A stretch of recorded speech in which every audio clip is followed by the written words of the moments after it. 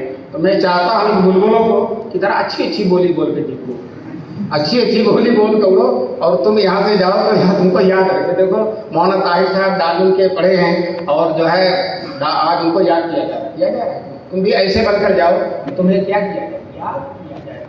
اور یہ دارالحدیث میں جو لڑکے تقریر کر لیتے ہیں ان سے بڑا مقرر دنیا میں کوئی نہیں ہوتا۔ مولانا ابوالوفا صاحب شاہجہاں پوری توتیے ہند کہے جاتے، اتنی عمدہ تقریر کرتے تھے کہ ایک دفعہ بریلیوں میں چلے گئے، بریلیوں کو بتایا نہیں کہ میں دیوبندی ہوں، تو بریلیوں نے طے کر لیا کہ ہمیشہ یہی مولانا بلائے جائیں، حالانکہ وہ دیوبندی تھے، ہمیشہ یہی مولانا بلائے جائیں گے۔ تو پورے ہندوستان میں تقریر کرتے تھے، اگر ادھر بارش ہوتی تھی تو مدراس چلے جاتے تو وہاں ان کی تقریر، پورے سال میں کوئی دن خالی نہیں رہتا تھا۔ لیکن دارالعلوم آئے تو طلبا نے کہا یہاں تقریر کی، یہاں جب تقریر کیا تو کہے آج میں مقرر ہو گیا ہوں جب دارالحدیث میں تقریر کر لیا۔ تو اس کی حیبت الگ ہے، اس کی شان ہی الگ ہے۔ اور ان بچوں نے ابتدائی میں ماشاءاللہ یہاں تقریر کر لی اور اچھی تقریر کر لی۔ تو میں تم سے یہی کہوں گا کہ انجمن بطن سجاد ایک پرفیض انجمن ہے، اور جس میں بڑے بڑے لوگ شریک رہے ہیں، بڑے اکابر کی توجہات اس کے ساتھ رہی ہیں، ان کی نظر کرم اس پر رہی ہے، اور وہ اپنی پیرانہ سالی اور مجبوریوں کے باوجود بھی اس انجمن کے پروگرام میں شریک ہوا کرتے تھے۔ تو تم اس قیمتی انجمن کی قدر کرو، اللہ تبارک تعالیٰ تمہیں اس انجمن سے زیادہ سے زیادہ فائدہ اٹھانے کی توفیق نصیب فرمائے۔ وآخر دعوانا الحمدللہ۔